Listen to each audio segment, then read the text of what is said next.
그리스에서 시작된 재정 위기가 유럽 전 지역으로 번질 조짐을 보이면서 국내 증시가 변동성 큰 장세를 지속하고 있는데요. 이번 주에는 어떤 흐름을 이어갈지 김주영 기자가 보도합니다. 지난주 코스피는 일주일 전보다 24.28포인트 내린 1839.17을 기록했습니다. 주 초반에는 견조한 흐름을 이어갔지만 후반으로 갈수록 스페인의 국채금리가 급등하는 등 유럽 재정위기 우려가 확산되면서 지수가 크게 출렁였습니다. 이번 주 증시도 유럽에서 전해지는 소식에 민감하게 반응하며 변동성이 큰 흐름을 이어갈 것으로 보입니다.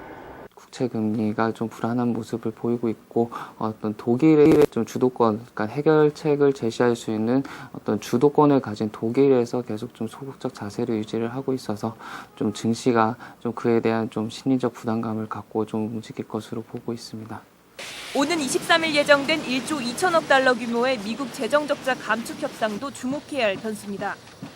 만족할 만한 합의가 도출되지 않으면 시장 불확실성을 한층 키울 것이라는 시각이 나옵니다.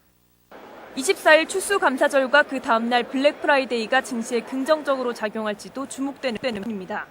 전문가들은 최근 발표된 미국의 지표가 양호한 수준을 기록했다는 점에서 기대해볼 여지가 있다고 내다봤습니다. 미국이라는 것을 좀 기대를 할 수 있겠는데 최근에 고용지표라든지 어떤 주택지표들, 그래서 경제지표가 굉장히 좋습니다.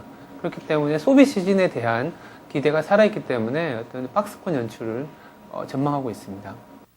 연말 소비 특수에 따른 투자 심리 개선이 기대되는 가운데 지난달 미국 주택 판매와 신규 실업수당 청구 등 이번 주에 잇따라 발표되는 경제 지표에도 관심이 모아집니다. 머니투데이 방송 김주영입니다.